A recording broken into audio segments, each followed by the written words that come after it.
If you're running a business, you know there are some changes that feel, well, huge. And switching your bookkeeper can feel like you're about to perform financial open heart surgery on your own company. It just feels so risky and complicated. But what if it didn't have to be? Today, we're going to walk through a step-by-step plan to make this transition totally seamless. So let's be honest. Does this question just hit a little too close to home? For so many business owners, the very idea of changing bookkeepers sounds like a complete and total nightmare. You start imagining lost files, missed tax deadlines, and your whole financial world just spiraling into chaos.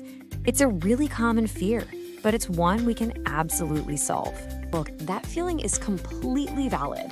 But here's the good news. It really doesn't have to be that way. The whole process, from start to finish, just hinges on having the right plan.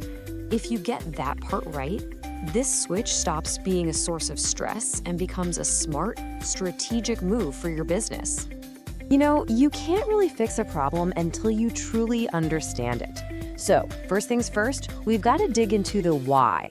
Why are you even thinking about making a change? This is the crucial first step that honestly sets the stage for everything else. So, let's get real about it. What's the actual problem? Is it just poor service? Are you tired of constant errors that are costing you time and, let's be honest, money? Or are the costs just way too high, eating into your profits? You know, maybe your business has simply outgrown them. You've gotten more complex, you're using new software, and your current bookkeeper just can't keep up. Nailing down your main reason isn't just about venting. It's the compass you're going to use to find the perfect replacement. Okay, let's talk about the elephant in the room. Why does this whole thing feel so incredibly risky? Well, it's because under the surface, there are all these hidden complexities that can really trip you up if you're not ready for them. This slide just nails the disconnect perfectly, doesn't it? On the left, that's the dream. You just hire someone new, and poof, they start working. But the reality, well, that's on the right. It's a messy, complex transfer of knowledge. It's setting up entire financial systems. And if you don't plan it out, the risk of some really expensive mistakes is just incredibly high. All right, so now that we get the stakes, let's get into the solution.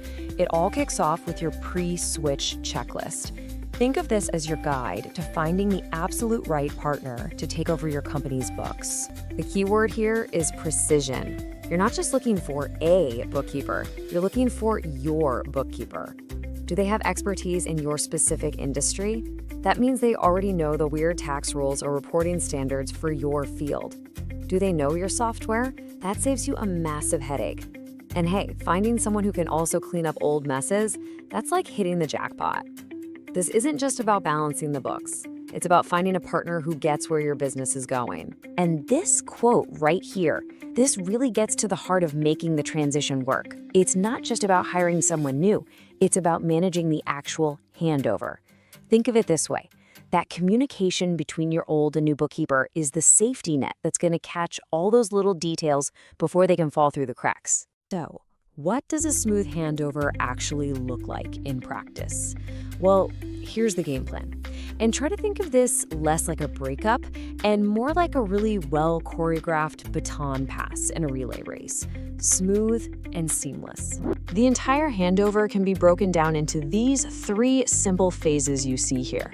You plan it, you transfer the knowledge, and then you monitor how it's going. It sounds pretty straightforward, right? But of course, the magic is all in the details. So let's actually put this on a timeline. What I love about this slide is how it makes the whole process feel so concrete and frankly doable. Week 1, you let your current bookkeeper know and you set up the plan. For the next 2 weeks, you create an overlap, a little collaboration period. And by week 4, the whole transfer is done. See? A 1-month plan turns a really scary task into a totally manageable project. So what does knowledge transfer actually mean? What are we talking about here?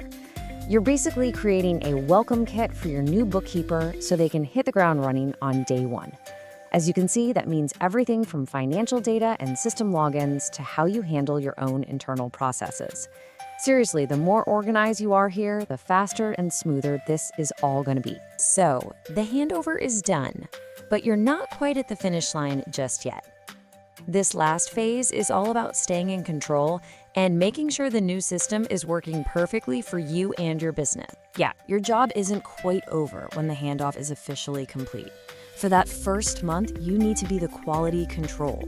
Go over those first few reports and reconciliations with a fine-tooth comb.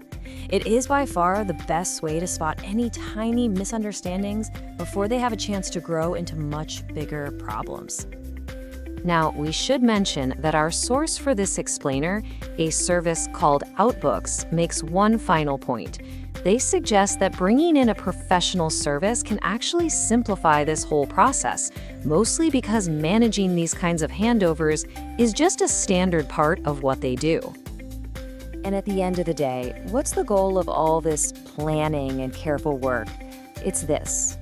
It's you, the business owner, feeling confident and totally in control, backed up by a financial system that is smooth, efficient, and actually working for your goals.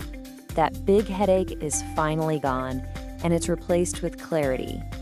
So we'll just leave you with this final thought.